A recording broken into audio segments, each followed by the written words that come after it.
আসসালামু আলাইকুম। আজকে আমরা মুরগির মাংস দিয়া পিকনিক করার জন্য এমন এক জায়গা খুঁজে পাইছি। দেখেন আপনারা, পুরা জঙ্গলের ভিতরে এই জায়গাটা। আসলে জঙ্গল না, এটা হলো মেহগনি বাগান। মেহগনি বাগানের ভিতরে আমরা এই দেখেন চুলা মোলা খুইরা তারপরে এই জায়গায় রান্না করবো। রান্না করার লেগে প্রথমে কড়াই মোড়া বসায় তেল ঢাললা, তেলটা গরম করা লাগবে আগে। গরম করার পরে যে দেখুন আমাকে ওই যে যন্ত্রপাতি সব রান্না করার, এগুলা নিয়ে আজকে মুরগির মাংস রান্না করবো। আলুটা ভালো মতো ধুয়া নিয়া হাঁড়িতে ধুয়া তারপরে কড়াইতে আবার তেল গরম হওয়ার পরে ওই কড়াইতে আবার আলুগুলো ছাড়বো। তেল গরম হওয়ার দিকেই তেল প্রায় গরম হয়ে গেছে, এখন আলুটা ছাড়বো। আমি ছাড়বো না, যে রান্তাছে সে ছাড়বো, আমি আপনাদের বলতাছি।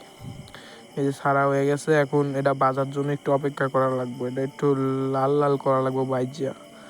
লাল না করলে আসলে ভালো লাগে না, আলুটা একটু শক্ত শক্ত হয় লাল করার পরে, মানে ঝোলে দেওয়ার পরে সিদ্ধ হয় না তাড়াতাড়ি।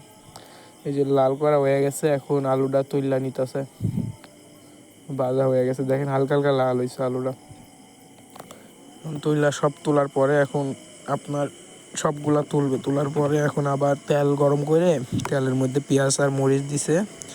দেওয়ার পরে আবার মরিচ আর পেঁয়াজটা ভালো মতো ভাজতেছে।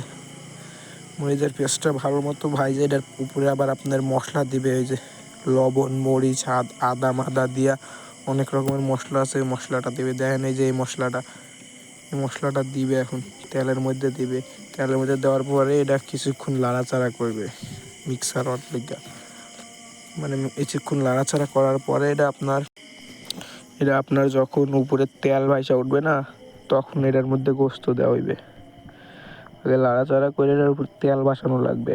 একটু পানি দিয়ে আপনার ঝোল ঝোল করে নেবেন। নেওয়ার পরে একটু জোরে আগুন দিয়ে যে তেল উঠে গেছে, এখন মাংসটা দিয়া দিতেছে। মাংসটা দিয়া লাড়ালাড়ি করে মাংসটা সব দিকে মশলাটা লাগাই নিতে হবে। না লাগাই নিলে তো আর আপনার স্বাদ লাগবে না। এটা লাড়াচাড়া করার পরে সিদ্ধ হওয়ার লেগে কিছুক্ষণ রাখা দেওয়া লাগবে।